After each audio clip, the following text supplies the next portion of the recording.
Assalamualaikum warahmatullahi wabarakatuh. Semangat pagi teman-teman. Kembali lagi dengan saya dalam pembelajaran informatika.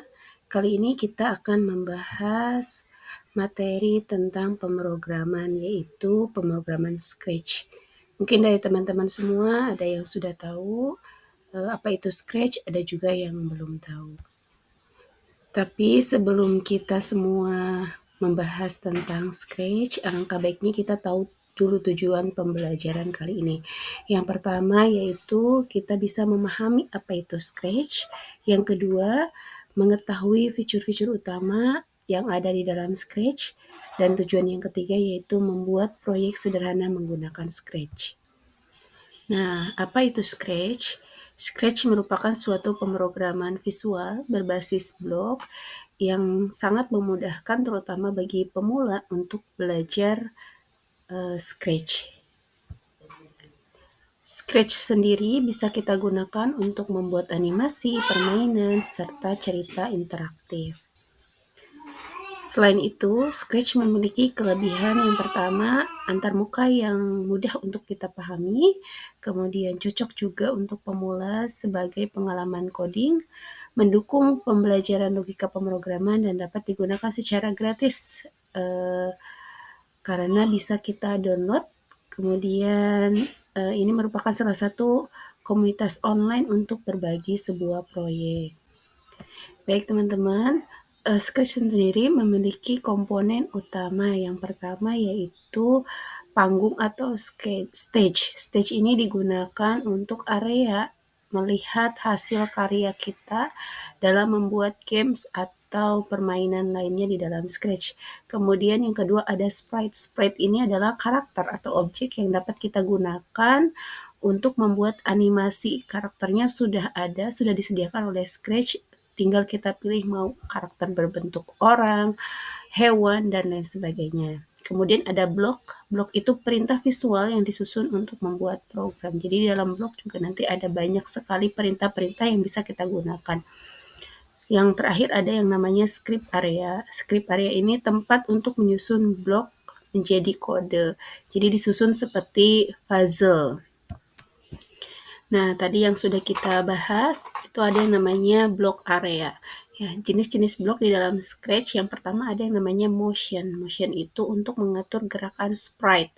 Selanjutnya ada looks. Looks itu untuk mengubah tampilan sprite menjadi yang kita inginkan. Yang ketiga ada sound. Kita tahu ya, sound itu untuk menambahkan suara. Nah, suara di sini juga sudah disediakan sebetulnya oleh Scratch itu sendiri, tapi kalau kita mau buat suara sendiri, kita bisa melakukan perekaman lalu kita upload ke dalam aplikasi Scratch. Kemudian selanjutnya ada yang namanya event. Event itu untuk memulai aksi tertentu. Nah, biasanya yang harus kita buat itu adalah event ketika bendera hijau diklik, karena untuk memulai animasi atau games di dalam Scratch itu kita harus mengeklik bendera hijau. Maka event bendera hijau diklik itu harus ada dalam setiap blok yang kita buat. Selanjutnya ada kontrol untuk mengatur alur program.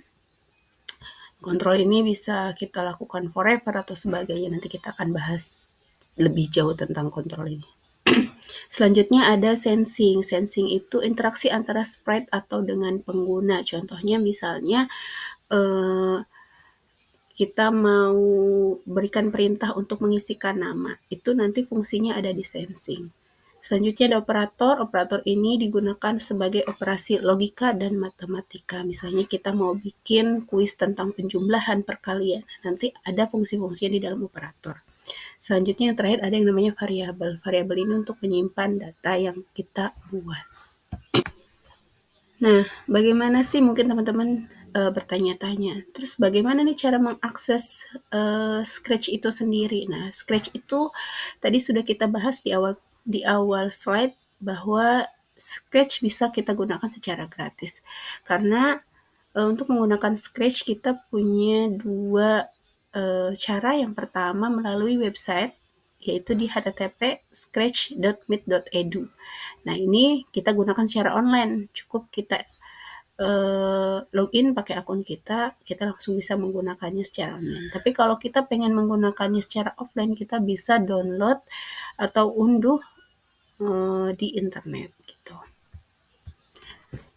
Selanjutnya langkah-langkah untuk membuat proyek di Scratch. Yang pertama yaitu yang pastinya kita harus buka dulu Scratch itu, baik online ataupun offline. Yang kedua, kita pilih sprite dan latar belakang, kemudian kita susun blok-blok di script area sesuai dengan yang kita inginkan. Selanjutnya kita klik bendera hijau untuk menjalankan proyek, dan yang terakhir kita simpan atau bagikan proyek melalui akun Scratch. Nah, yang terakhir, manfaat kita belajar Scratch. Apa sih manfaatnya kita untuk bisa belajar Scratch ini? Yang pertama, tentunya kita bisa melatih keterampilan logika dan pemecahan masalah. Yang kedua, bisa meningkatkan kreativitas melalui eksplorasi proyek. Jadi kita bisa mengeksplor apa saja yang ada di Scratch. Kebetulan di Scratch itu sudah banyak sekali template-template sprite yang bisa kita gunakan. Jadi sangat memungkinkan untuk kita bisa berselancar di dalam Scratch. Yang ketiga yaitu membangun dasar pemrograman untuk jenjang lebih lanjut.